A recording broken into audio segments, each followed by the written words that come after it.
بسم الله الرحمن الرحيم الحمد لله رب العالمين الرحمن الرحيم مالك يوم الدين إياك نعبد وإياك نستعين اهدنا الصراط المستقيم صراط الذين أنعمت عليهم غير المغضوب عليهم ولا الضالين.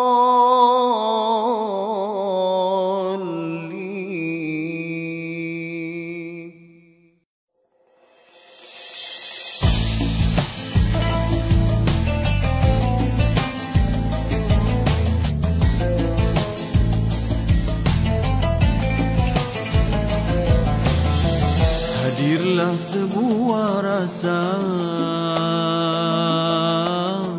dari keinsafan dosa. Langit pun terbuka, bintang bertaburan. Indahnya tawakal. Ud'uni astajib lakum.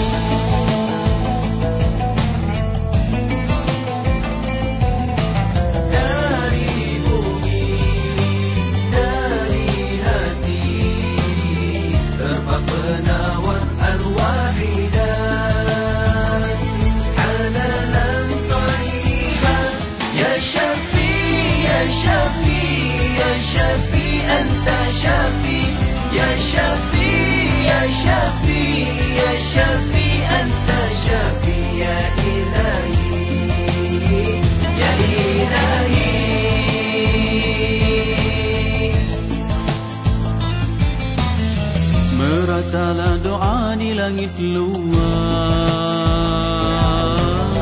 tumbuh harapan hati yang ikhlas. Disirami cahaya Rabbani, syafi'ul linnasi. Anta syafi' ya ilahi, anta syafi' halalan tayyiban. Ya syafi' ya syafi' ya syafi' anta syafi' ya syafi' ya syafi' ya syafi' anta syafi' ya ilahi ya ilahi. Izhabil ba'sa washfi shifaan illa shifauka, shifaan la yughadir saqama. Anta syafi'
Shafi, anta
kesulitan, hadapilah segala ujian.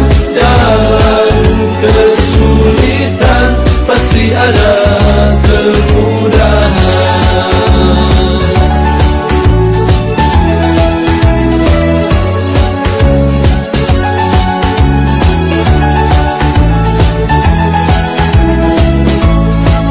Walau kelam mencegah, walau mentari dan membakar, jangan letih.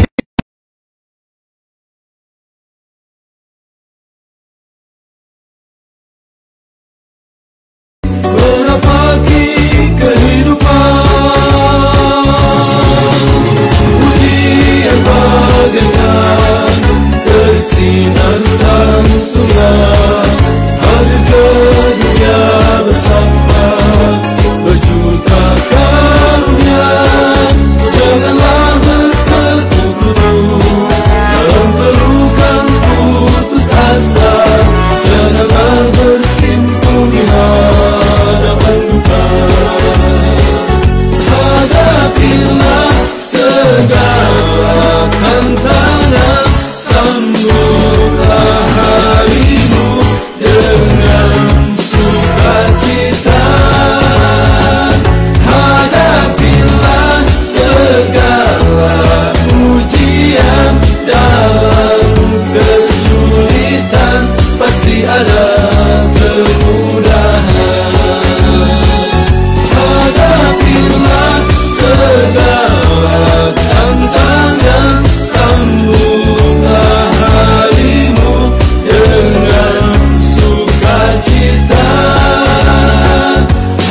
Ayah dan ibu, ayah dan ibu, itulah permulaan kami dapat melihat bulan dan matahari.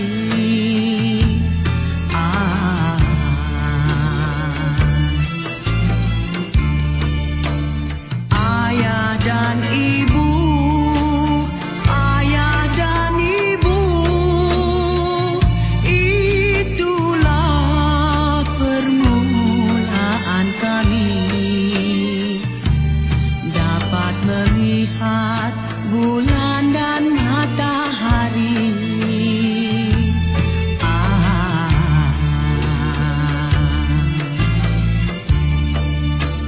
Yang dikurniakan dari Ilahi, ayah dan ibu, ayah dan ibulah mesti dihormati.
HPA produk halal. Sari Sohu HPA produk halal. Hai bermula dengan herba untuk jaga kesihatan. Hai bermula dengan herba untuk jaga kesihatan. Duk amal produk kita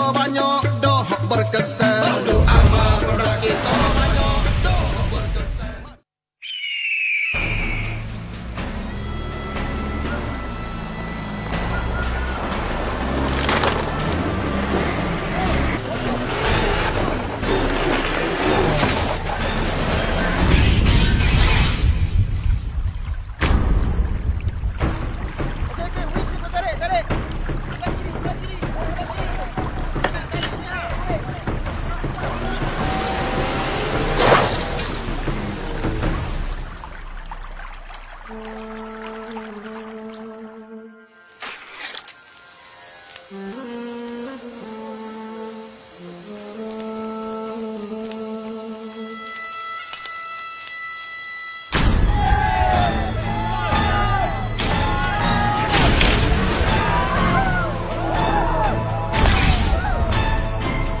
Radix dengan 7 herba terpilih.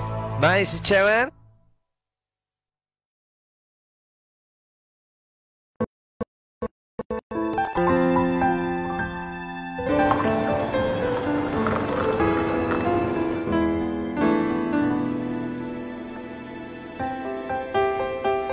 Kopi Pak Haji?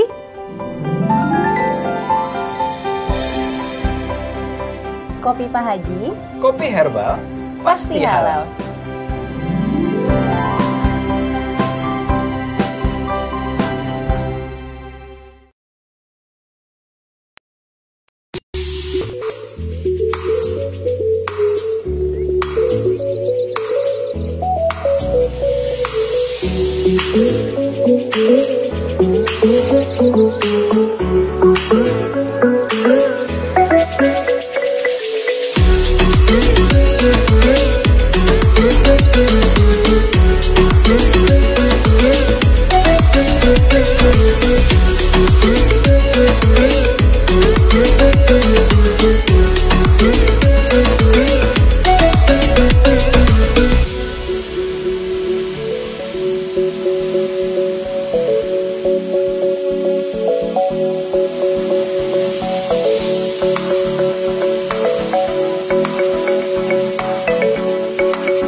Assalamualaikum warahmatullahi wabarakatuh. Alhamdulillah, kami daripada delegasi HPA Malaysia, alhamdulillah selama 30 orang datang di sini wisata halal bihalal HPA International Center Merapi. Dan dekat sini kami di Penting Sari, salah satu tempat yang dibangunkan kawasan kolam ikan sebenarnya, dan banyaklah ikan-ikan kat sini yang boleh dimakan.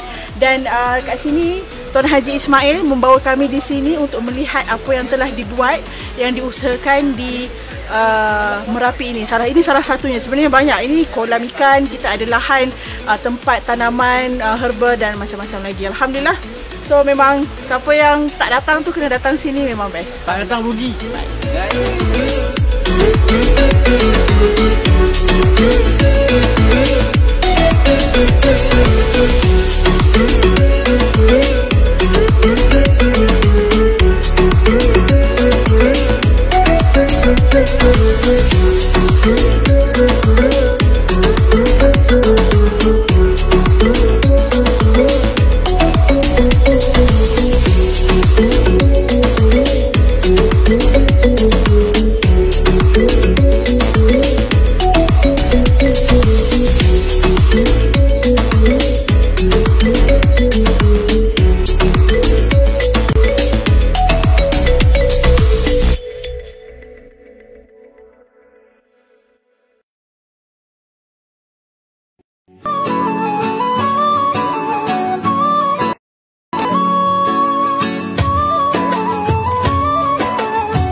أقصى مرامي يحظى بالشهور بنيتي أقصى مرامي يحظى بالشهور وأرى باب السلام يا زاكي الجهود وأرى باب السلام يا زاكي الجهود kedua mataku ini ingin melihatmu kedua tanganku ini ingin menyentuhmu meski di dunia ini aku tak mampu namun di syurga abadi moga bertemu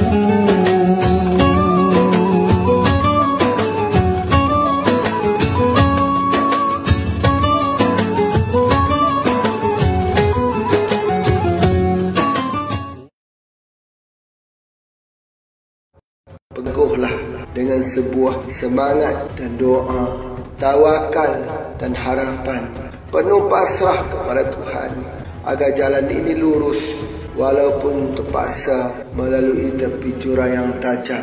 Namun jangan pernah merasa gayah, jangan pernah merasa kebimbangan. Tempuhi dengan keyakinan, pijak kaki biar rapat di tanah, jangan digoyangkan dengan gemetar di dada.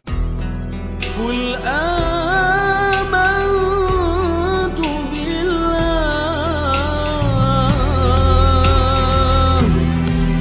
ثم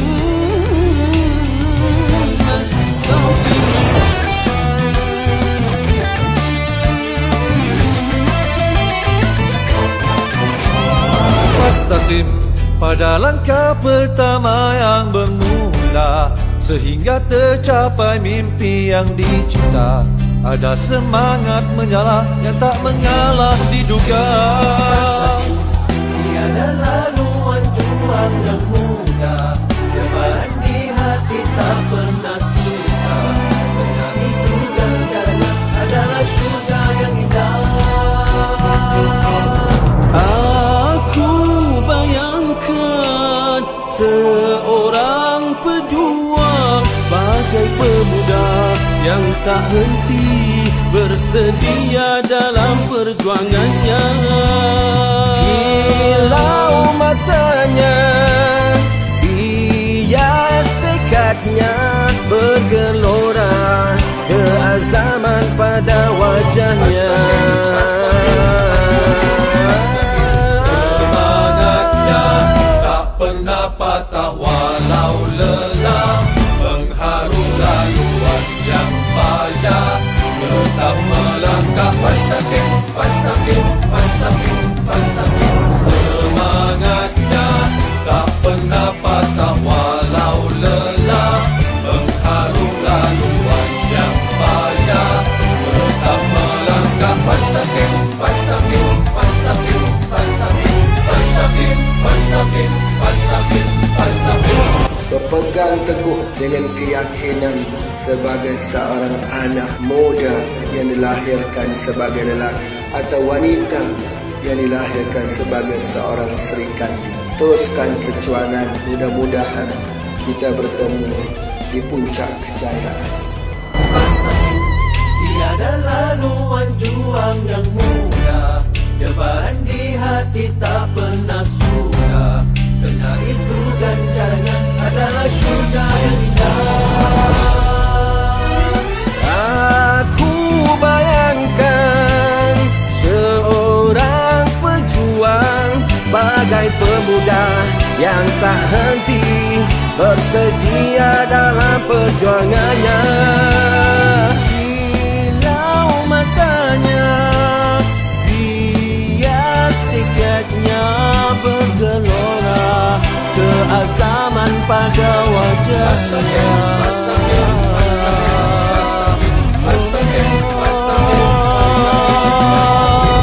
Semangatnya tak pernah patah walau lelah, mengharu laluan yang payah, tetap melangkah pastaqim, pastaqim, pastaqim, pastaqim. Semangatnya tak pernah patah walau lelah, mengharu laluan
A'udzubillahi Bismillahirrahmanirrahim. Assalamualaikum warahmatullahi wabarakatuh. Allahumma salli ala Muhammad wa ala ali Muhammad. Bersyukur pada Allah Subhanahu wa taala kerana pada malam ini dapat kita bersama-sama di dalam bulan Ramadan Karim, bulan yang penuh keberkahan ini, di dalam program live secara langsung di Facebook Tuan Haji Ismail HPA. Kita bersama di dalam program Klinik Herba Online, Anda Tanya, Pak Haji Jawab. Dan seperti yang ditunggu-tunggu oleh seluruh ahli-ahli HPA, sama ada di Malaysia, Indonesia, Brunei Darussalam, Singapura dan Thailand, yang menanti-nantikan pada setiap malam pada jam 10 malam waktu Malaysia dan 9 malam waktu Indonesia, kita akan bersama dengan yang berbahagia Tuan Haji Ismail bin Haji Ahmad, owner dan founder HPA. Jadi pada malam ni Tuan Haji, apa khabar? Alhamdulillah, syukur, sihat, alhamdulillah. Alhamdulillah. Dan subhanallah, seperti biasa kita ucapkan jutaan terima kasih, jazakallah kepada seluruh ahli-ahli yang terus memberikan sokongan kepada dua program kita. Yang pertama, program kuliah Herba Online pada waktu siang, dan pada malam selepas tarawih bersama dengan keluarga tercinta. Anda semua menanti-nantikan program kuliah Herba Online live secara langsung. Anda Tanya, Pak Haji Jawab pada malam ini, insya-Allah. Jadi insya-Allah Tuan Haji, seperti biasa kita akan terus melayani pertanyaan-pertanyaan dari teman-teman kita, dan tanpa berlengah masa Tuan Haji, boleh kita mulakan Tuan Haji? Ya, silakan. Pertanyaan pertama daripada Shinta, Pontianak, Indonesia. Soalannya, saya mahu bertanya kepada yang berbahagia Tuan Haji, apakah herbanya untuk seorang anak yang belum bisa bicara, umur 8 tahun, gangguan saraf pada batang otak? Sebelum dan sesudahnya saya ucapkan terima kasih kepada yang berbahagia Tuan Haji. Assalamualaikum warahmatullahi wabarakatuh. Alhamdulillahirabbil alamin, wassalatu wassalamu ala asyrafil anbiya'i wa mursalin sayyidina Muhammad wa ala alihi wa sahbihi ajma'in. Kita mohon pencerahan daripada Allah Subhanahu wa taala agar memberikan kita petunjuk hidayah di dalam kita menjadikan pengobatan ini salah satu daripada ibadah kita. InsyaAllah. Ya, sama juga seperti kita beribadah dalam bulan Ramadan ini mencari keredaan Allah, ya, di atas jalan yang benar, insya-Allah. Jadi mudah-mudahan dalam pengobatan ini juga menjadi begitu. Salah satu solusi pengobatan itu dia mendekatkan diri kita dengan Allah Subhanahu wa taala. Baik, soalan yang pertama ini ialah tentang anak yang tak boleh berbicara. Ada dua perkara, ya. Apabila seorang anak itu dilahirkan, dan kita telah pun berbincang hal ini, tetapi alhamdulillah kita mendalami lagi, iaitu saraf-saraf untuk perbicaraan dan untuk pendengaran, untuk bercakap dan untuk pendengaran. Dia duduk di dalam tulang cervical. Tulang cervical ini, tulang cervical nombor 1 sampai nombor 7. Seperti pada Pak Haji katakan, C itu yang ke-7 tu yang paling tinggi, ya. Baik. Bila dia lahir itu mungkin ada beberapa masalah teknikal yang melibatkan dirinya ketika nak lahirkan itu, yang melibatkan tulang C1 dengan C7 ni, C1 sampai C7 ni, di antara tulang-tulang tersebutlah. Ataupun mungkin lagi ketika berlaku ketika dalam dia hamil, ya, ketika ibunya hamil, mungkin berlaku juga ada permasalahan-permasalahan yang wallahu alam apakah permasalahan yang berlaku, akibatnya dia lambat bercakap. Ya. Jadi orang tua selalu sebut begini, anak yang lambat bercakap cepat berjalan, anak yang cepat berjalan lambat bercakap. Sebenarnya ini adalah nak disambungkan dengan bagaimana kelahiran anak itu sebenarnya. Baik, sebelum itu Pak Haji berkongsikan pengalaman, ya, dalam pengobatan herba ini. Kita boleh ketika ibu itu hamil, ya, ketika ibu hamil itu kita boleh lihat sama ada anak itu laki-laki ataupun perempuan. Ini juga salah satu daripada ilmu dalam bidang keilmuan, iaitu kalaulah anak tersebut itu berat di sebelah kanan, menandakan bahawa anak itu lelaki. Jadi ibu ketika dia melangkah, dia agak terpendek sikit langkah sebelah kanan, tapi terlapang sikit langkah sebelah kiri. Itu menunjukkan anak lelaki. Kalau berat sebelah kiri, menunjukkan anak itu perempuan. Dan juga boleh dilihat pada bentuk, bentuk daripada bentuk ibu yang hamil tersebut. Baik. Kalau anak itu perempuan, biasanya ibu akan ada morning sickness. Morning sickness ni iaitu dia selalu ada demam pada waktu pagi. Selalu itu anak perempuan. Jadi itu adalah di antaranya. Begitu juga kita boleh lihat maksudnya secara gambaran umum, tapi yang tepatnya tunggu dia lahir je lah, atau pergi test tengok, scan tengok dah tahu dah laki-laki ke perempuan kan. Tetapi masa zaman dulu tidak ada scan ini, tetapi orang boleh observe, itu saja ya. Tapi sekarang dah boleh scan, pergi scan saja, tak perlu duk tengok kanan ke kiri ke sebagainya, tak perlu lagi lah. Cumanya baik, anak-anak yang tak boleh bercakap ini selalunya Pak Haji gunakan radio IQ. Selalunya kalau istiqamah saja, insya-Allah 6 bulan saja. Seperti mana yang Pak Haji sebutkan, kalau satu hari itu kita gunakan 2 sachet. Jadi kalau dalam satu ni ada 30 sachet ya, berartinya 1 bulan 2 ini. Jadi kalau untuk 6 bulan 12 bungkus ini, 12 bungkus itu diambil pagi petang, pagi petang, pagi petang, insya-Allah anak ini boleh bercakap dengan baik, insya-Allah. Itu adalah kemampuan daripada pengobatan menggunakan herba.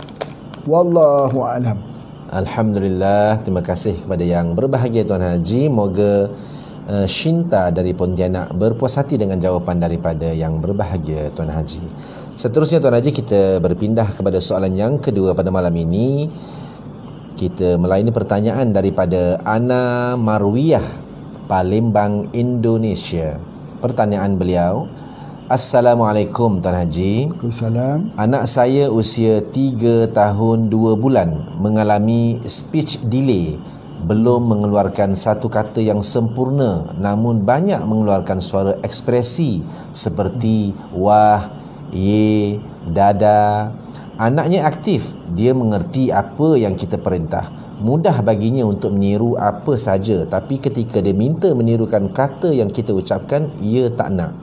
Tumbuh kembang mulai dari tengkurap, duduk, merangkak dan berjalan juga mengalami keterlambatan. Berjalan di usia 23 bulan. Kami sudah melakukan tes autis, retardasi, tapi negatif.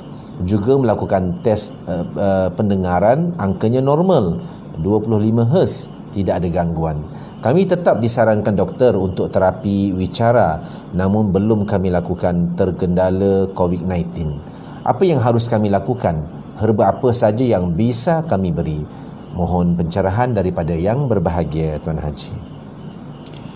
Ya, Alhamdulillah. Soalan ini dengan soalan yang pertama itu hampir-hampir ada kesamaannya.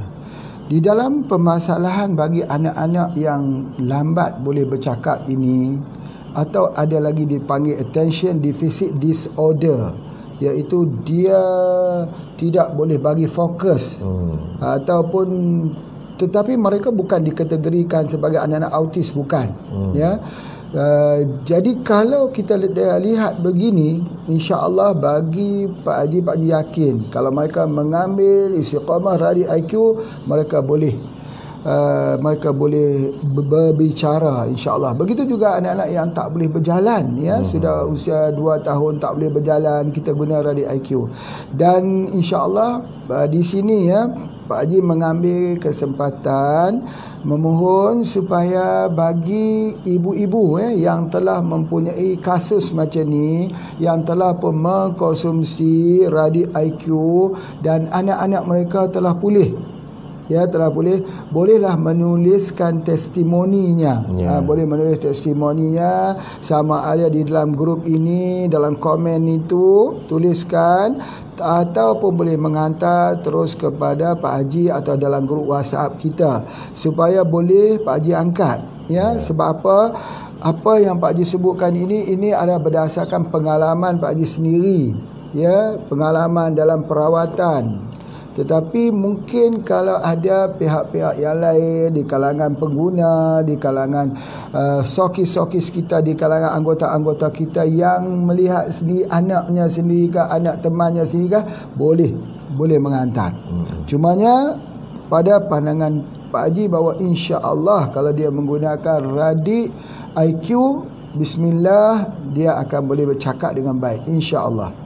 Wallahualam. Alhamdulillah, terima kasih kepada yang berbahagia Tuan Haji, kepada tuan-tuan, bapa ibu yang sedang ikuti live siaran langsung di Facebook Tuan Haji Ismail HPA di dalam program Klinik Herba Online. Anda tanya, Pak Haji jawab. Apa yang kita mahukan anda? 3 perkara.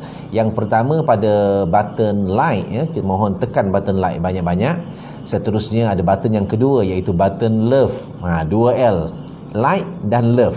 Sangat simple, tekan banyak-banyak pada button itu. Yang ketiga, apa yang kita minta pada anda adalah tolong, mohon share video ini supaya dapat kita berkongsi banyak ilmu daripada yang berbahagia tentang tip Nabawi, insya-Allah. Seterusnya Tuan Haji, tanpa berlengah masa, kita melayani pertanyaan yang ketiga pada malam ini daripada Malaysia, Sabak Bernam. Tuan Haji, Encik Irfan yang bertanya, ada rakan saya penderita bintik gatal dan nanah pada bahagian ketiak dan kepala dengan jumlah banyak sehingga merimaskan. Apakah punca dan bagaimana rawatan? Terima kasih. Salam Ramadan kepada Tuan Haji. Ya, Alhamdulillah, pertanyaan yang baik pada malam ini. Kalau ada masalah gatal, kemudian bernanah lagi tempat gatal tersebut, ini adalah bakteria, ya. Kebanyakannya ini kerana kotor lah, ya, kerana air. Kadang-kadang tu kita kena lihat juga faktor air. Dan biasanya kalau kita tengok ini berlaku di pesantren, di pondok-pondok. Kalau berlakunya habis satu pondok itu kena gatal-gatal dan sebagainya. Cukup nak hilangnya, masya-Allah, cukup susah juga nak hilangkan itu tu. Jadi itu adalah antara permasalahannya. Baik, jadi kalau ada masalah ini, kita selalunya merawatkan untuk masalah bakteria ini dengan menggunakan anti-rats, yang kemudian kita spray di tempat tersebut itu dengan menggunakan Skylab 2, ya, Skylab 2, iaitu menggunakan spray untuk menghilangkannya. Kalau tak ada Skylab 2, boleh guna embun pagi, spray pun boleh kita gunakan. Tetapi yang paling utama dia kena gunakan anti-rats. Namun begitu, kalau sudah dia gunakan ubat bermacam-macam, ya, dia gunakan, berarti dia telah jumpa dengan doktor pun dah bagi, dah krim, tak mau hilang juga. Ya, jadi maka dia kena gunakan Coccidium Plus. Kerana seperti mana yang Pak Haji terangkan, Coccidium Plus itu ialah antibiotik spektrum luas, ya, yang mana dia adalah sangat kuat dan insya-Allah akan hilang gatal-gatal itu. Namun begitu, satu hal yang kita kena ingat, ya, bahawa orang yang ada masalah kulit ini tidak boleh mempunyai masalah usus. Kalau usus itu berlengketan, usus itu jadi bisu di usus itu jadi sembelit, usus itu tak mau buang air besar, maka akibatnya itu dia akan berlaku gatal-gatal begitu. Jadi dia kena ambil pelawas. Kalau dia tak mau ambil pelawas, boleh saja ambil pati kurma, ya, pati kurma macam ini, pati kurma ini. Pati kurma ni salah satu daripada minuman yang melawaskan buang air besar. Terutamanya orang tua-tua. Ya, kalau orang tua-tua, kita boleh bagi dia dengan pati kurma untuk dia lawaskan pembuangan air besar dia. Itu antaranya. Kemudian jika keadaan ini, keadaan gatal kulit ni, apa yang nampak ialah masalah usus lah. Kena bersih usus itu. Kita kena ambil, sama ada mengkudu boleh kita ambil, pelawas boleh ambil, aspirina, tujuh angin boleh kita ambil dengan tujuan nak bagi dia lawas. Kalau bersih di usus itu, insya-Allah dia tak jadi gatal-gatal sebegini. Ya, itu adalah di antaranya. Paling-paling minima ambil saja pelawas. Atau aspirina. Dah insya-Allah banyak perubahan yang akan berlaku. InsyaAllah. Wallahu a'lam. Alhamdulillah. Terima kasih kepada yang berbahagia Tuan Haji. Seterusnya soalan yang keempat Tuan Haji pada malam ni daripada Pak Adi Suprapto Tuan Haji dari Depok. Pertanyaan beliau, Tuan Haji, bagi pasien COVID yang sudah selesai menjalani terapi namun di dada masih sering timbul rasa nyeri, bagaimana supaya rasa nyeri itu clear? Amalan konsumsi yang Pak Adi amalkan, embun pagi spray dalam minuman dan bawah lidah serta SJ2 3 kapsul direbus diminum selepas buka puasa dan selesai makan sahur. Dipersilakan Tuan Haji. Alhamdulillah. Inilah yang Pak Haji nak sebutkan, yang telah Pak Haji fahamkan bahawa masalah-masalah virus ini ya sama seperti orang ada masalah kayak herpes untuk mudah. Kalau sudah dia sembuh pun, tetapi kesembuhan itu sembuh di luar saja, tapi di dalamnya masih ada kesannya lagi. Sama penyakit TB pun, TBC pun. Ya, kalau dia sembuh itu dia akan masih ada lagi luka-lukanya. Jadi sebab itu cara untuk nak menutup luka-luka ini dia kena guna VCO dan probumin. Dia kena guna VCO dan probumin untuk nak hilangkan sakit-sakit dada tu. Sebab luka kita tahu bahawa orang yang ada COVID-19 ini, yang kena COVID-19 ini dah peringkat stage yang akhir. Stage masuk dekat nak kena masuk ke bilik ICU dan sebagainya. Dia luka. Sebab tu dia muntah, keluar darah dan juga dia sebagainya. Dia, kalau kita nak bayangkan tahap kesakitannya sama seperti orang yang kita selalu tengok orang kena racun santet. Macam tu, dia muntah darah, dia jadi sakit dalam tubuh badannya, begitu. Jadi sebenarnya apabila dia dah kena virus ni, apa juga virus, termasuk demam denggi kah atau termasuk apa pun, dia bila dah sembuh dah itu, dia masih lagi meninggalkan kesakitan.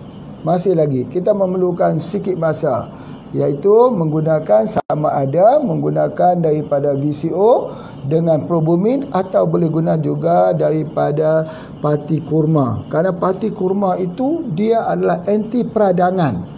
Radang dalam tubuh badan kita ni kita rawat dia dengan pati kurma.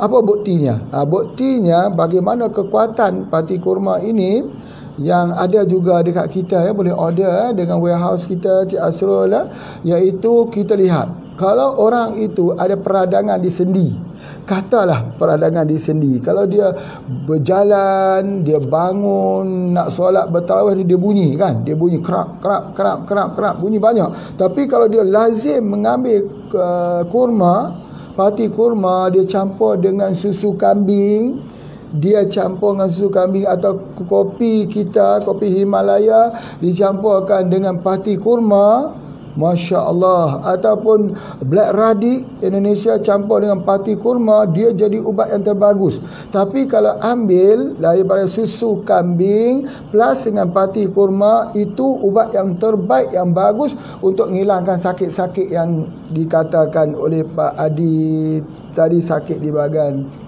dada dan sebagainya. Sakit itu adalah kesan. Jadi daripada penelitian kita mendapati bahawa penyakit-penyakit virus ini kalau dia menyerang, memang dia meninggalkan kesan. Kalau kita tak bagi ubat anti radang lagi selepas itu, dia memang bermasalah. Jahit juga boleh kita gunakan, potong-potong, masukkan air panas dan kita minum sentiasa. Jangan fikir nak berhenti. Ya, kita potong saja, potong, masuk tuang air panas, biarkan begitu, kita tutup, kemudian kita minum, dah. Ya, diteruskan sampai hilang dia punya kesannya. Itu dia. Ini disebut penyakit menahun. Sebab tu orang kalau dia sudah kena penyakit-penyakit yang melibatkan orang kata serangan bakteria, virus ini, dia merana setahun. Sembuh, dah sembuh, tetapi perasaannya tak enak, rasa macam nak marah, rasa macam tidak tenteram, itu setahun lamanya. Dia mempengaruhi. Jadi macam mana cara kita nak recover balik? Pati kurma plus dengan susu kambing, ya, back to sunnah Nabi SAW, ataupun kita ambil BCO plus dengan probumin, insya-Allah. Ya, itulah di antaranya resep-resep anti peradangan, ataupun kita guna zanjabil, jahil saja kita minum, insya-Allah. Teruskan sembuh dengan izin Allah. Ya, wallahu a'lam. Alhamdulillah, terima kasih kepada yang berbahagia Tuan Haji. Seterusnya Tuan Haji, kita melayani pertanyaan yang kelima pada malam ini daripada Bu Mistawari, Aceh Besar, Indonesia. Ada teman kita jantung bocor, pompa jantung lemah, sudah pasang kateter 2 kali, ada diabetes juga, gejalanya juga sering sesak dan masya-Allah. Bentar saya ulangi Pak Haji. Ya. Ada teman kita jantung bocor, pompa jantung lemah, sudah pasang kateter 2 kali, ada DM. Gejalanya juga sering sesak. Bagaimana cara pemberian Cosenium Plus dan herba-herba lainnya? Mohon pencerahan dari yang berbahagia Tuan Haji. Ya, ini namanya komplikasi. Jadi kalau banyak macam ni, kalau banyak komplikasi ini, ingat ya, kunci dia. Kunci dia, kita tak boleh bagi dia dengan herba yang khusus kepada penyakit-penyakit satu-satu penyakit. Tapi kuncinya ialah cari herba yang dikategorikan di dalam nutrisi. Dikategorikan dalam nutrisi. Apa dia herba yang dikategorikan dalam nutrisi? Antaranya boleh kita gunakan daripada moringa. Itu dia punya kunci dia. Dan boleh kita bagikan dengan madu lebah, ya, yang boleh kita ambilkan sehingga kan dia telah menunjukkan kesan-kesannya. Tengok sini, dia ada permasalahan jantung tu begitu lemah sekali, itu jantung, ya, jantung. Maka dia kena gunakan apa, ya? Kena gunakan minyak zaitun untuk jantung. Baik. Boleh juga kita menggunakan sedikit saja tapi tak boleh tinggi, iaitu buah kurma yang kita ambil. Boleh, tapi kita tak boleh ambil terlalu tinggi, ya. Baik, itu ada di antaranya. Kalau kita nak gunakan Cosenium Plus, boleh kita gunakan Cosenium Plus. Apa saja boleh herba kita boleh bagikan. Tetapi ingat, ya, bahawa kita tak boleh bagi dengan dosis yang paling tinggi dahulu. Kemudian baru kita bagi dosis yang rendah. Tidak boleh. Dalam herba ni ada amalannya. Ada herba yang kita bagi dosis tinggi, kemudian kita turun. Ada herba yang bagi dosis rendah, dinaikkan. Ini mesti faham. Kalau semua obat-obat yang lain, oleh kerana kita tak boleh tentukan dosis. Kalau dalam ubatan moden sudah ada dosis dia, dos dia 2 pagi, 2 petang. Tetapi dalam herba ni dia tidak ada dos. Kerana dia bergantung kepada diri peribadi individu tersebut. Ada orang misalnya dia memerlukan dos yang tinggi, ada orang memerlukan dos yang rendah. Masya Allah. Jadi oleh sebab itu maka dia ada 2 pengkaedahan dekat sini. Kalau macam ni, kalau komplikasi, maka kita mulakan dengan dos rendah. Jika dia tak ada masalah komplikasi, kita boleh mulakan dengan dos tinggi. Boleh. Jadi herba ini lebih selamat, lebih safe untuk orang sihat. Untuk orang sihat. Kalau herba yang hari ini kita fikir untuk orang sakit. Bila orang sakit ada 2. sakit itu sudah ada komplikasi atau tidak. Kalau ada komplikasi, kita tak boleh bagi dos tinggi. Mula dengan 1 kapsul pagi, Sabtu waktu malam. Kita lihat dulu bagaimana perkembangan tubuh badannya. Kalau dia mula rasa segar, okey, kita ambil lagi sampai 3-4 hari. Kita tingkatkan 2 pagi, 2 sore, 2 malam. Itu dipertingkatkan. Dia tak boleh ambil terus-terus. Herbal tu ambil banyak daripada sekali, sebab tubuh badan kita tak kenal. Bila dia tak kenal, dia reject. Bila dia reject, nanti akan timbul DOC. Menimbulkan, bukan dipanggil DOC, tetapi efek samping. Jangan kita kata herbal ni tidak ada efek samping. Herbal ada efek samping. Ya, jadi tetapi efek samping herbal ini tidak seteruk ataupun tidak seperti mana yang berlaku pada ubat kimia. Ya, misal kata Pak Haji dah bagi contoh, misal ya, kita ambil kunyit kurkumin yang begitu tinggi, ada tak side effect ataupun efek sampingnya? Ada. Side effectnya apa dia? Kalau kita bagi terlalu banyak kunin, macam kunyit juga muka kulit kita dan sebagainya.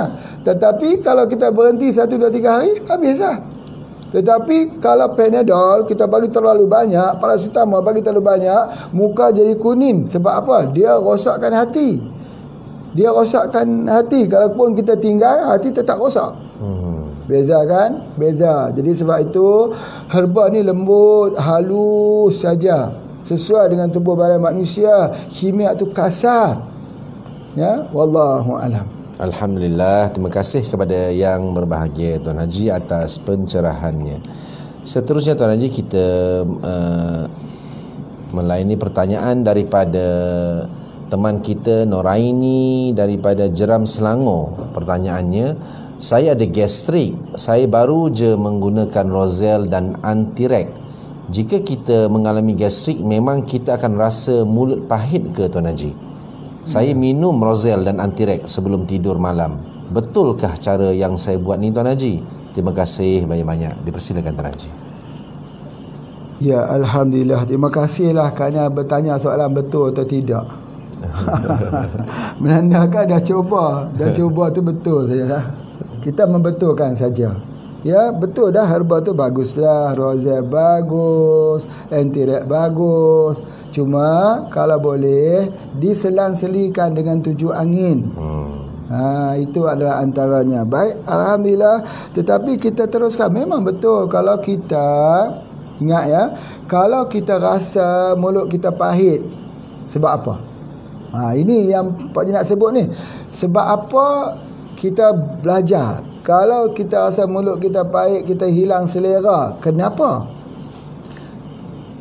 Sebab apa? Kalaulah kita makan tapi dia tak rasa, kenapa? Itu semua adalah isyarat bahasa tubuh ya. Atau kalau orang kata sedangkan lidah lagi tergigit, kenapa? Itu lagi menarik. Pak Haji lebih suka nak menghuraikan sedangkan lidah lagi tergigit tu. Sebab apa ya? Sebab ada masalah jantung. Lidah tu terkait dengan jantung. Bila dia sudah tertarik ke kiri atau ke kanan, maka dia akan gigit. Jadi itu menandakan bahawa ada sudah masalah jantung. Jantung dah mula jadi lemah. Sedangkan lidah lagi tergigit, jantung lemah. Jantung itu diwakili pada lidah. Tetapi kalau selera macam mana? Jadi pahit, mulut dan sebagainya, itu limpa, spleen. Jadi oleh sebab itu kalau tak kuat darah kita itu dipompa ke mana, ke limpa atau ke hati, maka itulah dia punya kesan dia. Jadi ataupun limpa itu kembang. Bila limpa itu kembang, spleen itu kembang, maka dia demam. Itu adalah antaranya. Jadi soalannya sudah ambil Antirek, ambil Rozelle. Kalau timbul mulut basah pahit dan sebagainya, maka ini masalah gastrik. Jadi berartinya boleh ambil 7 angin dah. Tambah satu lagi, iaitu 7 angin. Ya, itu memang sangat-sangat baik. Ya, masya-Allah. Jadi sebab itu insya-Allah apa yang telah kita pelajari ya, bahawa salah satu henna ya. Henna itu adalah pokok inai. Kita ambil daunnya, kita minum. Dia akan memperbaiki darah ke limpa, ke spleen. Cukup bagus spleen, dan juga dia akan sampai ke hati. Ya, itu adalah antaranya. Jadi kalau mulut kita pahit itu menandakan bahawa limpa kita bengkak. Kita kena mencari satu herba. Kalau herba yang paling baik sekali, ada satu herba ya. Itu dipanggil pokok lidah ular atau rumput mutiara. Itu memang untuk spleen. Untuk spleen. Ya, kita rebus dan kita minum. Untuk spleen ini, rumput ini dia menurunkan sel darah putih. Jadi maksudnya kalau kita bertemu dengan satu kasus, satu kes orang mengatakan darah putih dia tinggi. Misalnya penyakit leukemia kerana darah putihnya tinggi. Macam mana cara nak turunkan darah putih tersebut? Ambil SDA2? Tak boleh, bahaya. Ambil SDA2 akan tambah darah putih. Apakah herba yang menurunkan? Itu dia panggil rumput mutiara ataupun dia panggil lidah ular. Itu dia memang bagus untuk menurunkan sel darah putih. Kalau kita berjumpa dengan kasus-kasus sebegitu, itu ada di antaranya. InsyaAllah teruskan ambil, insyaAllah akan hilang gestrik tersebut. Wallahu a'lam. Alhamdulillah, pada malam ini Tuan Haji kita akan bersama-sama melayani pertanyaan yang seterusnya daripada Indrayani Gombong, Kebumen, Jawa Tengah. Tapi sebelum kita meneruskan pertanyaan ini Tuan Haji, kita akan beristirahat sebentar. Dan jangan ke mana-mana, tunggu di siaran live di Facebook Tuan Haji Ismail HPA, di Klinik Herba Online. Anda tanya, Pak Haji jawab. Kita rehat sebentar.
Alhamdulillah, kita kembali lagi di siaran langsung di Facebook Tuan Haji Ismail HPA, Klinik Herba Online. Anda tanya, Pak Haji jawab.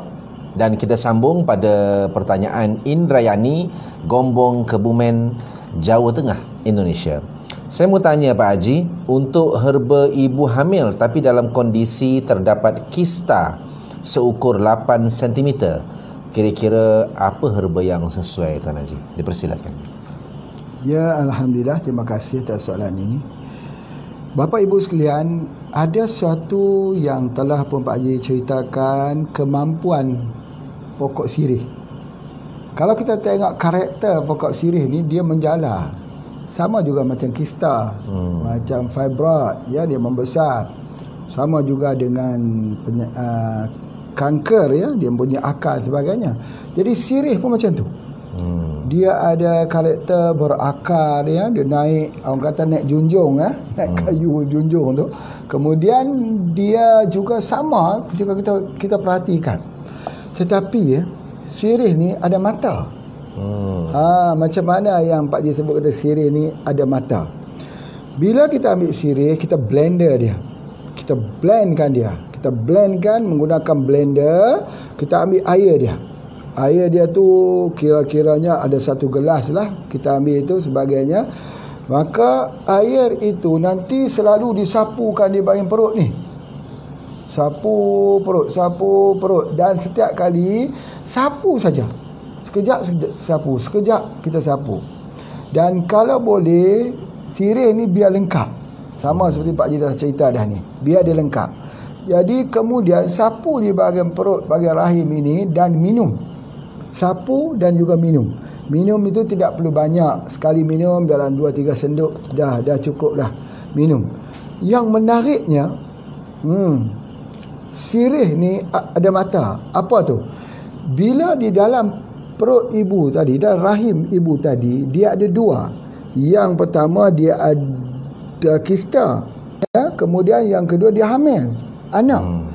Kista dengan anak ni dalam istilah dia adalah ketumbuhan. Kedua-duanya ketumbuhan yang makin besar. Kista pun membesar, anak pun membesar. Jadi oleh kerana kedua-dua ni mempunyai karakter yang sama, tapi sirih boleh memilih. Yang ni Masya Allah. Yang ini ni kaji kita tak dapat lah kecuali soal keimanan je. Sirih ni dia pilih, dia rawat, kista menjadi kecil, kandungan menjadi besar. Allahu Akbar. Jadi kalau begitu, maka Pak Haji sebutkan sirih ini mempunyai mata. Apatah lagi kalau kita boleh masuk dalam tempat spray, kita spray saja di bahagian pusar itu, dan juga di kawasan rahim. Masya Allah, dengan izin Allah. Sama ada wanita itu hamil ataupun tidak. Kalau hamil dia tak ganggu. Dia tak ganggu macam ubat-ubat yang lain. Kalau ubat kimia, kalau dia efek kat semua. Misalnya, contoh ubat kemoterapi itu ubat. Dimasukkan injection kemoterapi itu ubat yang sangat kuat. Dia bukan hanya membunuh sel-sel kanser, sel-sel tak kanser pun dia bunuh. Itu adalah antaranya. Tetapi sirih ni tidak. Dia tak mengecilkan kepada anak tersebut, tetapi dia kecil ialah ketumbuhan yang bernama kista. Allahu Akbar. Macam mana ini boleh berlaku? Satu bahan aktif yang terdapat dalam sirih itu boleh bersifat memilih. Selektif dia panggil. Macam mana dia boleh selektif? Ini belum lagi ditemui lagi bagaimana cara kerjanya sehingga kan kista itu menjadi kecil, anak itu menjadi besar. Satu lagi yang belum lagi ditemui orang, bagaimana sirih boleh digunakan untuk menurunkan tekanan darah tinggi. Ini pun masih belum ditemui orang. Pengkaji-pengkaji sibuk mencari bagaimana sirih kalau kita minum dia akan menurunkan tekanan darah tinggi. Ya, Pak Haji ada satu produk kapsul namanya Sirih Plus. Sirih Plus ini sirih yang kita beri kepada orang yang ada kista ni. Ya, di dalamnya ada percampuran daun mimba atau mimbi. Tapi daun mimba lah yang daunnya besar itu ditambah dengan sirih. Ini adalah satu yang menarik sebab daun mimba ini, daun nim atau daun mambu ini juga salah satu 20 herba untuk antivirus. Anak-anak kita demam, rebus, minum. Dan juga sebagainya. Dia bagus untuk demam campak, bagus juga. Nanti kita akan membahaskannya insya-Allah di suatu hari nanti tentang nim, mimba atau mindi. Cumanya dalam sirih tadi ni Pak Haji nak sebut kata dia bersifat selektif. Dahsyat, hebat. InsyaAllah. Sebab tu dulu-dulu orang makan sirih. Orang makan sirih. Kita kata sirih ni budayakah ataupun sirih ni kenapa orang makan? Soalnya orang makan sirih dulu-dulu jarang terjadi kanker. Sirih ni bagus untuk pencernaan. Kalau heartburn Heartburn ni maksudnya dia ada mah, dia ada tokak lambung, asam lambung, dia naik ke atas sini. Macam mana nak hentikan dia?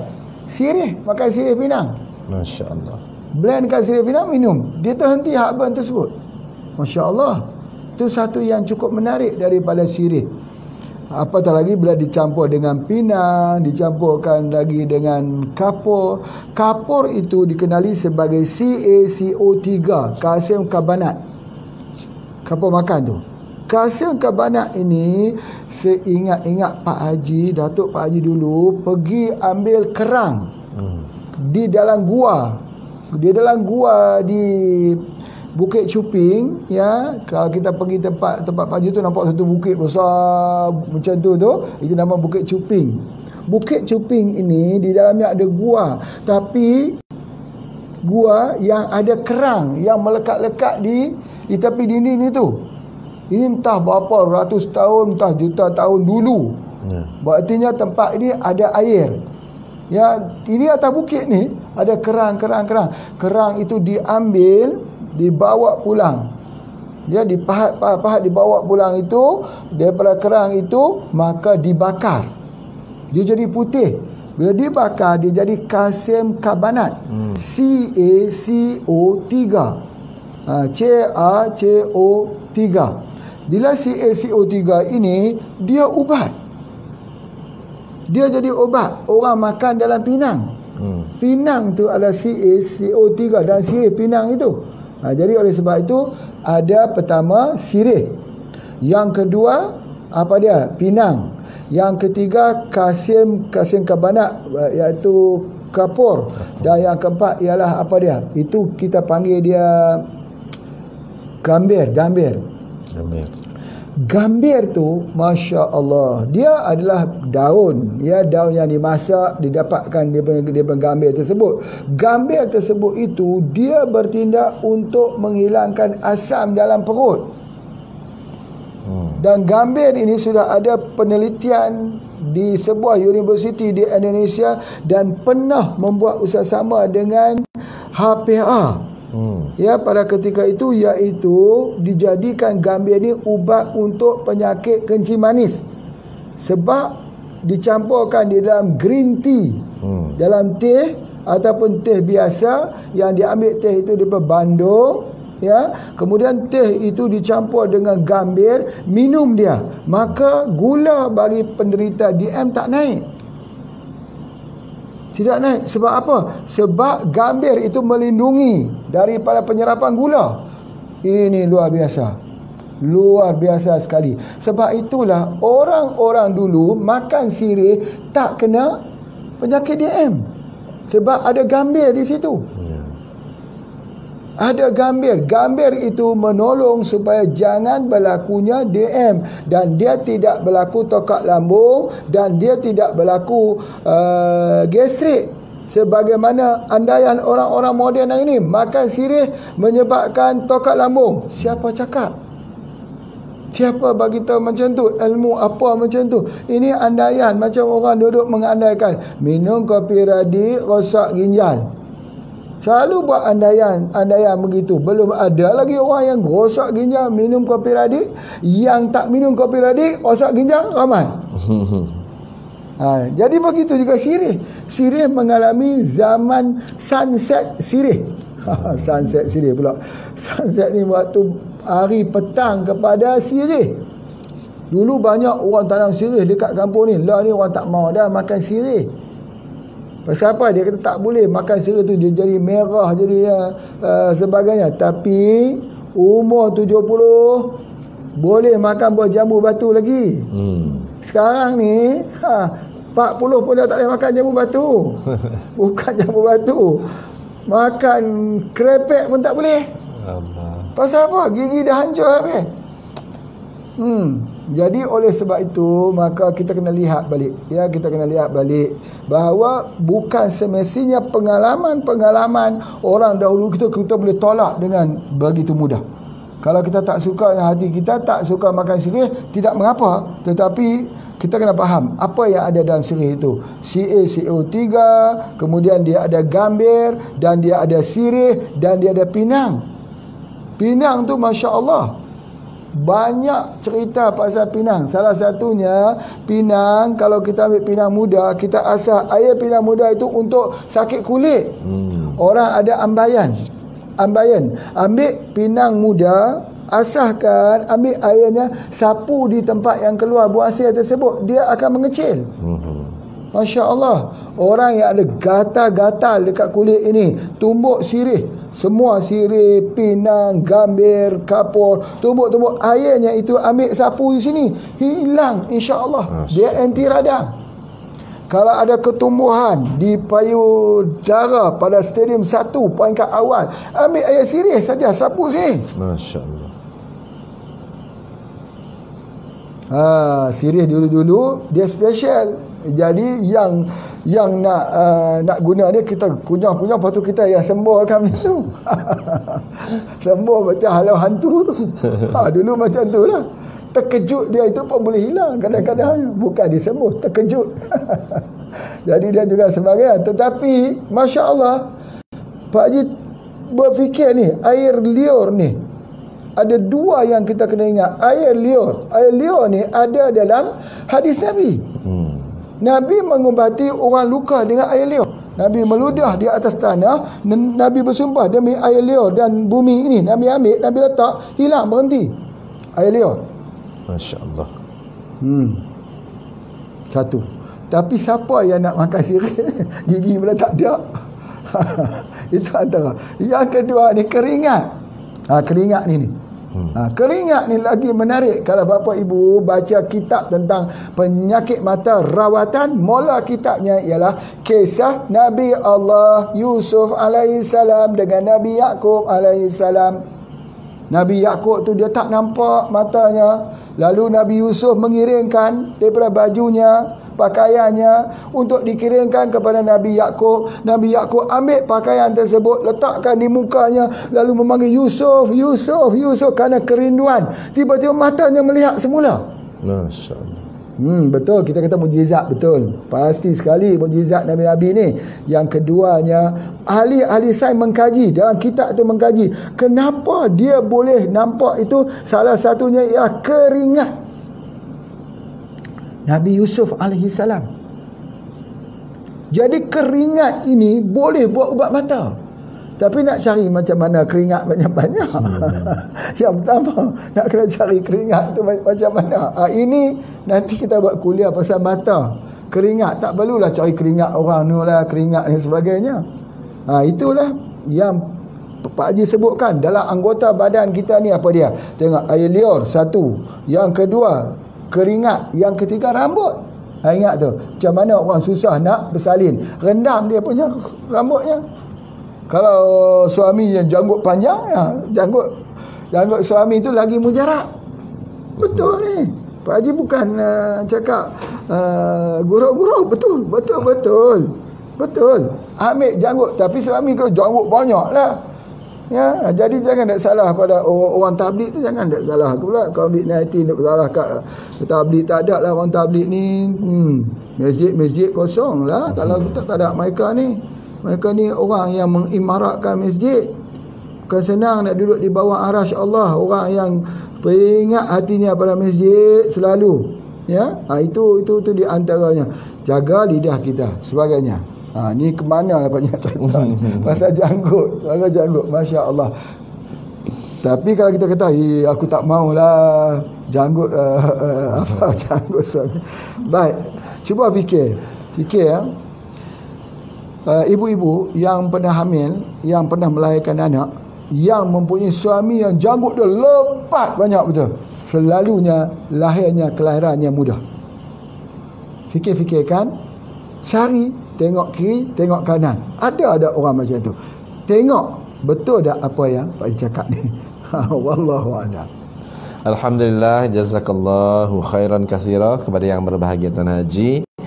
Dan seterusnya Tuan Haji, kita melayani pertanyaan daripada Prabowo Basuki, Pemalang, Jawa Tengah, Indonesia.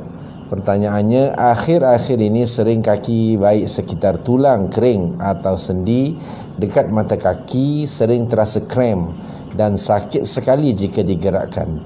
Herba apa yang mesti dikonsumsi Dan soalan seterusnya Tuan Haji, selepas makan lengan tangan terutama sering keluar keringat, tanda-tanda apa ini dan herba yang mesti dikonsumsi? Dipersilakan yang berbahagia Tuan Haji. Ya, yang ada masalah itu dekat dengan mata kaki itu namanya radang. Namanya radang. Kita kena ambil anti radang. Kalau nak kepada sunnah Nabi SAW, sudah semestinya pilihan pertama kita kurma lah. Ambil jus kurma, InsyaAllah hilanglah dia punya radang tersebut. Atau yang lebih kuat lagi, selain daripada jus kurma, kurma pun dah kuat dah, yang lebih kuat lagi ialah minum minyak habatus sauda. InsyaAllah hilang. Sebab apa? Sebab dinamakan peradangan. Peradangan tu inflamasi, panas, bengkak, merah, sakit. Itu yang dinamakan peradangan. Jadi oleh sebab itu, maka ada dua anti peradangan yang kita ada, kurma dan habatus sauda. Dan satu lagi iaitu madu lebah. Ini Pak Haji nak terangkan sikit cara dia ya, supaya kita dapat faham. Kurma kalau boleh ambil bentuk pati kurma ataupun ambil sari kurma, boleh kita gunakan. Kemudian habatus sauda kalau boleh ambil dalam bentuk minyak. Madu lebah, ini dia pasal madu lebah ini. Madu lebah ini kebanyakannya kita ambil tak cukup dosis. Tak cukup dosis, artinya sedikit. Dia kena ambil sampai terasa panas kepada tubuh badan kita ini. Ya, baru kita boleh dapat kesan dia. Kalau kita minum dia tak rasa apa-apa, tak boleh begitu. Dia kena minum dia sama seperti orang ambil vitamin C. Kena minum dia. Siapa nak tengok apa disebut sebagai terapi vitamin C mega dose. Dia tidak boleh ambil dua, tak boleh gitu. Dia kena ambil sampai jadi mencret. Bila dia mencret baru dia berhenti, lalu dia ambil dosis yang paling rendah di sebelah bawahnya. Misalnya macam ni. Misalnya ni. Dia nak membuat perawatan ini. Perawatan menggunakan mega dose vitamin C. Jadi dia kena ambil, dia ni vitamin C ni bergantung pada stres dalam tubuh badan kita. Ini telah pun kita ceritakan. Ya. Kalau orang stres, makan 10 pagi atau dia minum 10 pagi 10 kapsul, petang 10 kapsul, malam 10 kapsul juga. Dia tak mencret, dia tak diarrhea. Tapi kalau orang itu tak stres, dia bagi 10 tu dia jadi diarrhea. Jadi oleh sebab itu keperluannya berbeza, sebab tubuh badan tak boleh mengeluarkan vitamin C. Dia bergantung pada makanan tersebut. Baik. Oleh sebab itu maka kita kena ambil 10. Kalau tak mencret 11. Tak mencret 12 kapsul baru mencret, maka keperluan kita ialah 11 kapsul. 11. Itu dipanggil terapi mega dose vitamin C. Dia tengok sampai titik orang jadi mencret, baru dia berhenti. Dan ini aneh, berbeza di antara seseorang dengan seseorang, bergantung kepada tahap stres yang ada dalam tubuh badan kita. Ini nanti ada kuliah khas tentang terapi vitamin C mega dose. Ya, baik. Jadi begitu juga dengan habatus sauda ini. Ya, begitu juga dengan madu lebah. Madu lebah ni kita kena minum sampai dia jadi hangat. Hangat di badan kita dan hangat di bahagian hujung kaki kita. Kalau kita minum madu lebah itu kaki kita masih dingin, masih tak cukup dosisnya. Apapun obat, ya, kalau kita nak tengok obat berkesan atau tidak herba ni, tengok di hujung kakinya. Bila kita bagi, apakah dia menyebabkan dia panas atau dia dingin lagi? Kalau dingin lagi, dosisnya tak cukup. Sebab syarat dia blood circulation itu mesti boleh sampai ke hujung jari kaki. Jadi itulah yang Pak Haji nak sebutkan ini ni, bahawa Pak Prabowo ya, apa khabar kita semua di sana, teman-teman kita di mana ni? Pemalang. Di Pemalang ya. Alhamdulillah, nanti kita ketemu lagi. Terima kasih banyak-banyak kerana banyak support kepada HPA dan semua teman-teman yang support pada HPA. Pak Haji doakan dalam bulan Ramadan ini segala amal jariah yang kita lakukan di HPIC di Yogyakarta itu, hidup anak-anak menghafal Quran itu, ya Allah sampaikan kepada ganjaran ke semua anggota kita yang memberikan pengorbanan, Malaysia, Indonesia, dan semua mereka mengikut jumlah support yang mereka adakan. Seperti mana yang Pak Haji sebutkan bahawa harta ni kita pulang bertemu dengan Allah, tak bawa harta, itulah harta kita. Ya, apa yang kita belanja itulah harta kita. Ya, bukan apa yang ada di tubuh badan kita, apa yang ada di dalam rekening kita, bukan. Harta ialah apa yang kita belanjakan. Terima kasih kepada Pak Prabowo. Jadi insya-Allah apa yang Pak Haji nak sebutkan sini ialah itu ada kerana peradangan. Kurma boleh, atau boleh guna habatus sauda, atau juga boleh kita gunakan madu lebah, tapi ambil dosis tinggi sikit. Insya-Allah sembuh dengan izin Allah. Wallahu a'lam. Alhamdulillah, terima kasih kepada yang berbahagia Tuan Haji. Seterusnya Tuan Haji, kita melayani pertanyaan daripada Wendy, Bandung, Indonesia. Assalamualaikum Pak Haji, kiranya apa herba buat isteri saya divonis doktor kena perenggangan katup pada jantungnya? Terima kasih atas pencerahan daripada yang berbahagia Tuan Haji. Masya Allah. Jadi yang lepas-lepas Pak Haji selalu menggunakan ini daripada ikan gabus, atau kita sebut sebagai probumin lah di sana, albumin. Jadi kalau sering-sering ambil bersama dengan minuman kopi radik, ya, kopi radik, gabungan dua ini di antaranya. Sebelum itu dahulu juga selalu Pak Haji gunakan ialah omega 3, ya, omega 3. Jadi alhamdulillah setelah digabung omega 3 campur dengan kopi radik, campur dengan ikan gabus, insya-Allah perlahan-lahan dia akan sembuh. Masya-Allah, itu yang selalu yang Pak Haji bagikan. Tetapi kalau di kat sini selalunya Pak Haji akan bagi ikan ubi selain daripada ikan haruan, tapi sama juga dia adalah probumin. Ya, alhamdulillah, jangan berhenti. Kalau dia tak boleh minum kopi radik, tidak mengapa. Beri dia ambil herba tujuh angin. Herba tujuh angin, Masya Allah, ya, berkesan. Apatah lagi yang melibatkan di bahagian jantung ini, ya, kita fahamlah bahawa kalau dia ada masalah tu sampai kadang-kadang biru, ya, biru tangan-tangan ini semua biru dan sebagainya.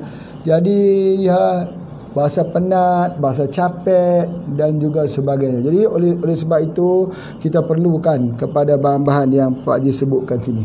Ya, wallahu a'lam. Alhamdulillah, terima kasih pada yang berbahagia Tuan Haji. Seterusnya Tuan Haji, kita melayani pertanyaan daripada Adi Icu, Padegelan, Banten, ya. Assalamualaikum, saya mahu bertanya, kemarin saya mendengar penjelasan Tuan Haji tentang orang yang menderita asam urat sebenarnya ada gangguan di ginjal. Boleh tidak penderita asam urat mengkonsumsi kurma dan pisang? Dan diucapkan terima kasih kepada Tuan Haji yang berikan pencerahan. Ya, alhamdulillah. Sebenarnya nanti Pak Haji buat kuliah tentang bagaimana konsep sinergi digunakan. Kalau kita guna kurma saja, dia tak disinergikan, itu kita lihat seriusnya sejauh mana. Kalau sudah sampai dia gangguan ginjal itu dah jadi serius, maka kita memang tak boleh ambil kurma. Langsung tak boleh ambil kurma, tak boleh ambil pisang, sebab dia mengandungi potasium yang tinggi. Tetapi kalau di peringkat awal kita campur pula, kita ambil sinergi macam Radi IQ ini, dia sinergi. Ya, Radi IQ ini ada kurmanya sebagainya, yang tu boleh kita ambilkan, tetapi itu pun masih dalam dos yang terkawal. Sama juga seperti kita minum air. Untuk nak mudah faham, minum air ni bagi penderita ginjal, dia tak boleh minum banyak kalau sudah serius. Satu hari hanya boleh ambil 500 miligram saja, 500 liter 500 mililiter saja. Ya. Betul ya, 500 liter ada 1 liter setengah itu 500 ml lah, 500 ml sahaja. Jadi itu yang dia bolehkan bila sudah serius. Tapi kalau peringkat awal baru dia belum lagi terjadi lagi, kita boleh selamatkan insya-Allah. Ya, kita boleh selamatkan. Kalau dia ambil herba itu, dia boleh ambil sampai 1 liter setengah dan sebagainya. Jadi persoalannya, kalau asam urat ni boleh tak dia mengambil daripada kurma? Kurma tu anti radang. Anti radang. Kalau tak sampai kerosakan asam urat ginjalnya itu, tak sampai kepada kerosakan, boleh ambil. Boleh. Sebenarnya boleh ambil. Tetapi kalau sudah rosak, ginjal itu sudah rosak, ya, baru ada kelemahannya, misalnya ada kencing berbuih, misalnya kencing berbuih itu bukan rosak lagi, boleh tak ambil kurma? Boleh, dia tidak akan mendatangkan permasalahan. Ambil pisang, boleh, ambil pisang. Sama juga pisang ni tak boleh ambil pada pesakit DM.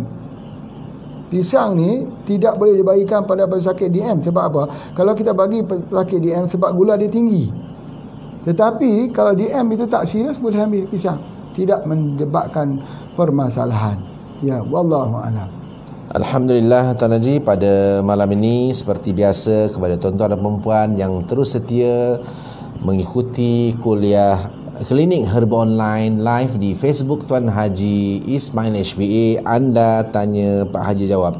Dan apa yang kita minta tuan-tuan dan perempuan, kita nak lebih ramai lagi ahli-ahli, atau yang paling penting juga kita nak yang bukan ahli HPA ya Tuan Haji ya, yang dapat bersama dalam live, sama ada di sebelah malam, ambil kesempatan selepas tarawih itu ikut kuliah Pak Haji. Banyak ilmu tentang herba, tentang bagaimana apa yang saya perhatikan ini antara ilmu-ilmu yang lama tersimpan dalam khazanah orang-orang tua kita dulu Tuan Haji, yang Tuan Haji kongsikan ni. Masya Allah, inilah yang sepatutnya kita dapat ilmu daripada yang berbahagia Tuan Haji, supaya kita terus mewarisi ilmu herba, ilmu tib nabawi ini bukan sekadar untuk kita sahaja, tetapi anak cucu kita mewarisinya. Subhanallah. Jadi Tuan Haji, subhanallah, pada bulan Ramadan ini kita dah masuk kepada 10 Ramadan dah selesai, dan seterusnya kita masuk yang kedua, peringkat yang kedua, sebelum kita masuk peringkat yang ketiga, hujung Ramadan. Kita minta Tuan Haji untuk kita terus bersemangat dalam bulan Ramadan, sebab kadang-kadang Tuan Haji bila dah masuk hujung-hujung Ramadan atau pertengahan Ramadan ini, semangat itu makin pudar, makin rasa dah tak semangat nak buat tarawih. Kalau 8 rakaat pun dah tak semangat, macam mana nak buat 20 rakaat?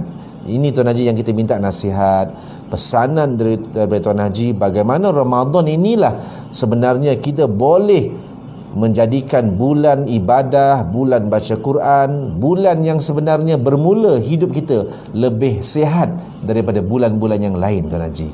Dipersilakan Tuan Haji.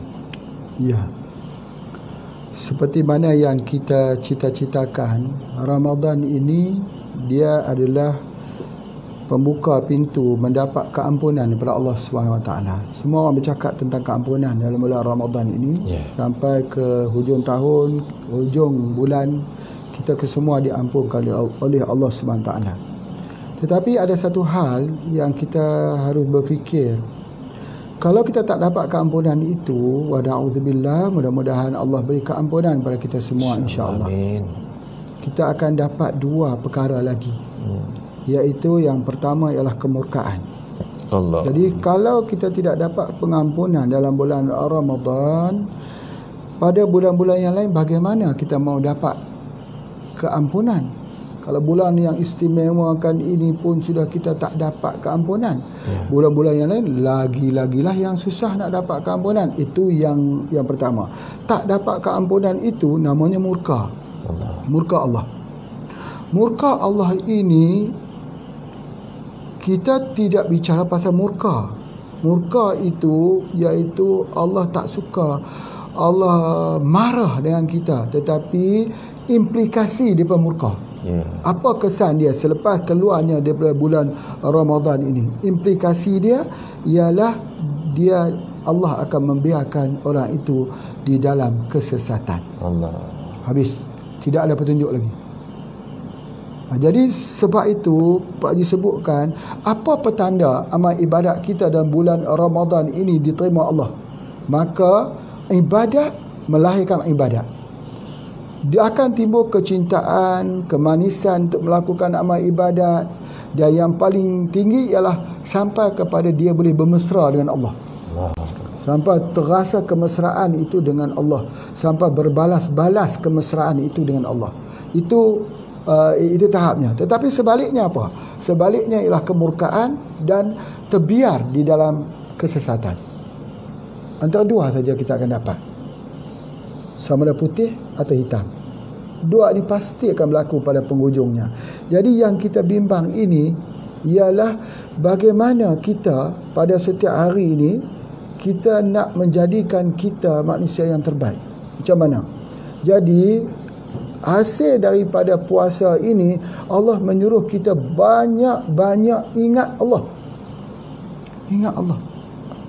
Ingat Allah tidak semestinya kita zikir. Ingat Allah ini sentiasa, dalam mana pun kita sentiasa ingat Allah. Dan salah satunya iaitu kita menghidupkan hati kita.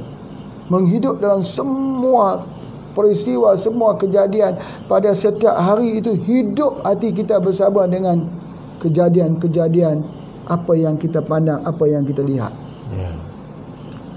Allah perhaluskan hati kita, perhaluskan, Masya Allah. Kalau kita sudah dapat merasakan bahawa seolah-olah ada satu perhubungan yang sangat kuat terjalin di antara kita dengan Allah, maka bergunalah Ramadan tahun ini untuk kita. Masya Allah. Tapi kalau kita rasa kita makin jauh dengan Allah, maka Allah itu mengikut sangkaan hambanya. Berarti memang benar kita jauh daripada Allah. Itulah dia. Kalau kita rasa makin hari makin orang kata makin terasa keindahan membuat amal ibadat ini, semakin banyak lagi ingatan kita, semakin banyak lagi mujahadah kita, ataupun makin banyak lagi fikir kita tu kepada Allah, kita rasa begitu bagus, itu satu petanda yang baik. Kita tak hilang petunjuk, kita berada di atas satu jalan yang benar. Tapi kalau kita rasa makin hari makin kosong, makin hari makin kosong, makin kosong, gagal. Cepat-cepat ya kita kembali semula beristighfar, cari balik, mohon balik dengan Allah Subhanahu wa taala. Wallahu a'lam. Assalamualaikum warahmatullahi wabarakatuh. Waalaikumsalam warahmatullahi wabarakatuh. Jutaan terima kasih, jazakallahu khairan katsira kepada yang berbahagia Tuan Haji Ismail bin Haji Ahmad, owner dan founder HPA International, di atas nasihat dan pesanan sempena bulan Ramadan Karim kepada seluruh ahli-ahli HPA, insya-Allah. Jadi alhamdulillah untuk tuan-tuan, puan-puan, bapa ibu sekalian yang terus setia memberikan sokongan kepada HPA International, terutamanya kepada dua program yang kita siarkan secara langsung pada setiap hari pada malam hari jam 10 malam bermula di Malaysia, dan di Indonesia bermula jam 9 malam. Klinik Herba Online, anda tanya Pak Haji jawab. Alhamdulillah kita mengambil kesempatan selepas solat tarawih, kita bersama-sama mendengar ilmu yang sangat istimewa, yang sangat luar biasa, tip nabawi daripada yang berbahagia Tuan Haji. Dan pada siangnya juga, Masya Allah, terima kasih kepada anda yang banyak menghantar pertanyaan-pertanyaan kepada admin dan juga memberikan sokongan dengan like, dengan komen, dengan hantar tanda button love. Juga anda share, kongsi video. Dan kita mohon sekali lagi, kongsilah video ini sebanyak mungkin. Apa yang kita mahu kalau setiap orang mengajak 10 orang pada setiap hari, bayangkan grup ini di dalam waktu siang atau malamnya, pertambahan view itu akan pasti bertambah. Ini yang kita mahukan. Mohon kepada teman-teman kita yang ikut live ini, ajaklah paling kurang satu hari 10 orang. Kalau 10 orang yang anda ajak, 5 orang yang ikut live ini, bayangkan 500 kali 5 setiap hari. Pergandaan view dalam Facebook Tuan Haji Ismail HP ini akan berganda-ganda. Apa yang kita mahukan ini, apa dia? perkongsian ilmu daripada yang berbahagia Tuan Haji Ismail bin Haji Ahmad kita kembangkan, bukan hanya seluruh Malaysia tetapi seluruh Nusantara mengambil ilmu tib nabawi, menjadikan Rasulullah sallallahu alaihi wasallam itu menjadi contoh teladan kepada kita semua insya-Allah. Jadi untuk akhirnya klinik herba online, anda tanya, Pak Haji jawab pada malam ini, berlabuh tirainya pada malam ini dengan kita mengucapkan lafaz yang mulia, Assalamualaikum warahmatullahi wabarakatuh. Waalaikumsalam warahmatullahi wabarakatuh.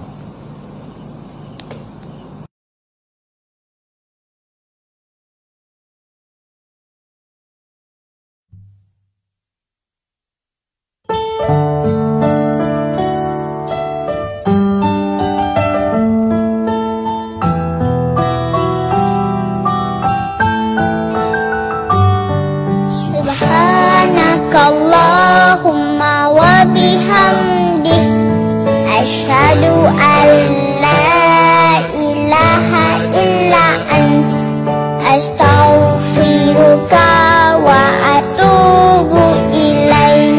Subhanakallahumma wa bihamdik asyhadu an la ilaha illa ant astaghfiruka wa atubu ilaik. Subhanakallahumma wa bihamdik asyhadu an la ilaha illa ant astaghfiruka wa atubu ilaik.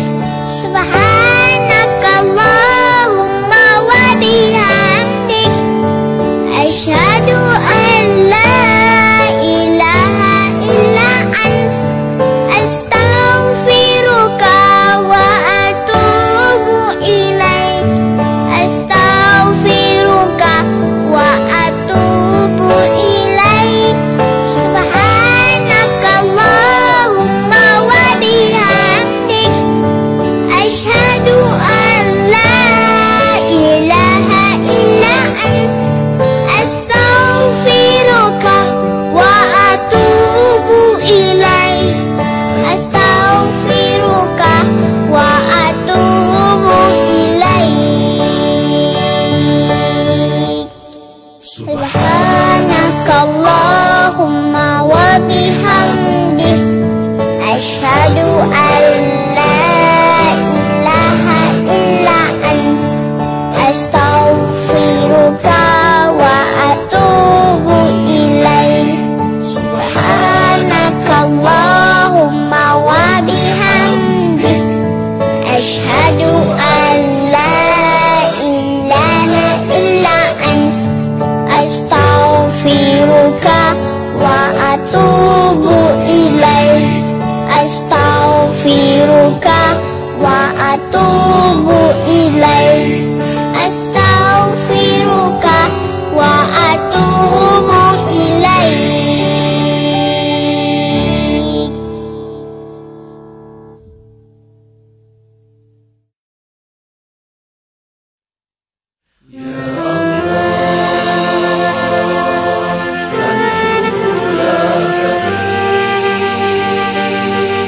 Berjuang, berkorban bersama di atas jalanmu. Rahmatilah kami dengan redha dan kasih sayang menuju cinta syurgawi.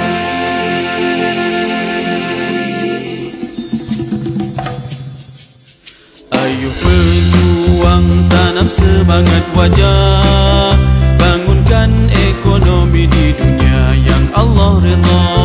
Tiupkan roh Islam yang sangat mulia, kumandangkan ke seluruh pelosok wana. Menyelamatkan HPA kerja kami, di jalan Allah hidup kami, di jalan Allah, di jalan Allah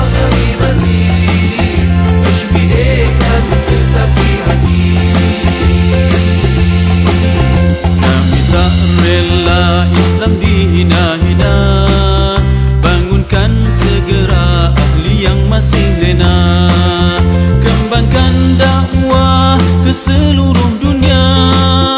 Moga Allah sentiasa bersama kita. Berselamatkan HPA kerja kami, di jalan Allah hidup kami, di jalan Allah, di jalan Allah kami mati. HPA kan tetap di hati. Membela kebenaran, marilah berjuang, pertahan ekonomi ummah walau ditentang sejarah.